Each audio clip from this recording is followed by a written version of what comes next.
नमस्कार मित्रांनो, युवराज अकॅडमी 24 या आपल्या एज्युकेशनल यूट्यूब चॅनलवर मी तुम्हा सर्वांचं स्वागत करतो। तर मित्रांनो, जिल्हा परिषद शाळेवर कंत्राटी शिक्षकाची भरती केली जाणार आहे आणि हे शिक्षक सेवानिवृत्त असणार आहे। म्हणजे जे शिक्षक रिटायर झालेले त्या शिक्षकांना परत एकदा सेवानिवृत्त जे काही शिक्षक आहेत त्यांना परत एकदा कंत्राटी बेसवर शिक्षक म्हणून नेमलं जाणार आहे। आता पहा मित्रांनो, हे सांगली जिल्हा परिषदेचं परिपत्रक आहे। काय परिपत्रक याची माहिती आपण या व्हिडिओच्या माध्यमातून पाहणार आहोत।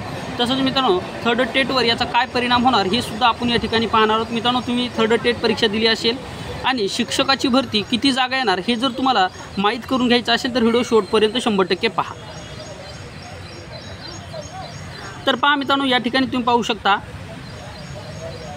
पहा सांगली जिल्हा परिषदने काढलेलं परिपत्रक पहा, सांगली जिल्हा परिषद प्राथमिक शिक्षण विभाग पहा 3/7/2025 म्हणजे मित्रांनो 3 तारखेचं परिपत्रक आहे। पहा 3/7/2025 या ठिकाणी पहा प्रति गट शिक्षण अधिकारी पंचायत समिती सर्व। आता पहा या ठिकाणी काय म्हणलं, जिल्हा परिषदेच्या शाळेमध्ये सेवानिवृत्त शिक्षकाची कंत्राटी तत्त्वावर तात्पुरत्या स्वरूपाची नियुक्ती करण्याबाबत सन 2025 आणि 26। आता या ठिकाणी काय म्हणलं पहा, उपरोक्त विषयानुसार जिल्हा परिषद शाळेमध्ये शिक्षकाची पदे मोठ्या प्रमाणात रिक्त असल्याने पवित्र प्रणालीमार्फत नियमित शिक्षक भरतीमधून शिक्षक उपलब्ध होईपर्यंत स्थानिक स्वराज्य संस्थेच्या शाळेमधील व खाजगी शिक्षण संस्थेमधील अनुदानित शाळेमधील सेवानिवृत्त शिक्षकामधून कंत्राटी तत्त्वावर तात्पुरत्या स्वरूपात जिल्हा परिषद शाळेमधील रिक्त शिक्षकीचे पदे भरण्यासंदर्भात मित्रांनो हे परिपत्रक निघालेले। म्हणजे मित्रांनो, या थोडक्यात आशय सांगायचं म्हणलं म्हणजे यामध्ये सरळ सांगितलेले आहे की जी काही पवित्र पोर्टलद्वारे शिक्षक भरती चालू आहे, पवित्र पोर्टलद्वारे जी काही शिक्षक भरती चालू आहे, शिक्षक भरती होईपर्यंत विद्यार्थ्याचं नुकसान होऊ नये त्यासाठी जे सेवानिवृत्त शिक्षक आहेत त्यांना परत एकदा नियुक्ती द्यावी अशा स्वरूपामध्ये सांगितलेले। आणि कंत्राटी बेसवर म्हणजे जोपर्यंत पवित्र पोर्टल 3 थर्ड पवित्र पोर्टल जी काय मित्रांनो आपली परीक्षा झाली थर्ड टेट, यामधून शिक्षक भरतीची प्रक्रिया जी काय चालू आहे ही भरती प्रक्रिया पूर्ण होईपर्यंत विद्यार्थ्याचं नुकसान होऊ नये यासाठी या ठिकाणी कंत्राटी बेसवर म्हणजे सेवानिवृत्त शिक्षकाची नियुक्ती केली जाणार आहे। आणि जसं मित्रांनो थर्ड टेटमधून शिक्षक उपलब्ध होतील तसं या सेवानिवृत्त शिक्षकांना परत एकदा त्यांना निवृत्त केलं जाणार आहे। याचा अर्थ जे शिक्षक नियुक्त केले जाणार आहेत तर हे तात्पुरत्या स्वरूपामध्ये असणार आहे, त्यामुळे थर्ड टेटवर याचा फारसा परिणाम होणार नाही।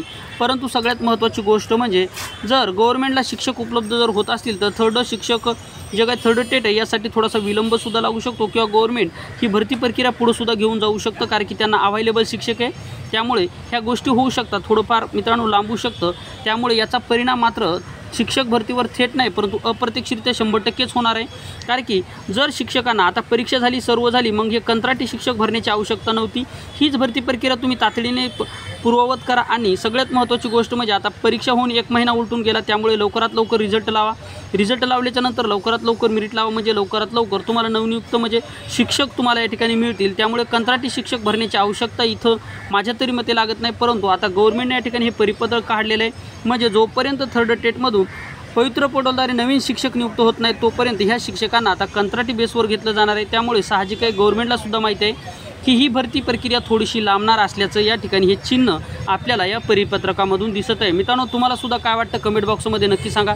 चॅनलवर नवीन असाल चॅनलला सबस्क्राईब करा। या ठिकाणी थांबूयात, पुन्हा भेटूया एका नवीन माहितीसह नवीन व्हिडिओमध्ये। तोपर्यंत थँक्यू, धन्यवाद, टेक केअर, बाय बाय।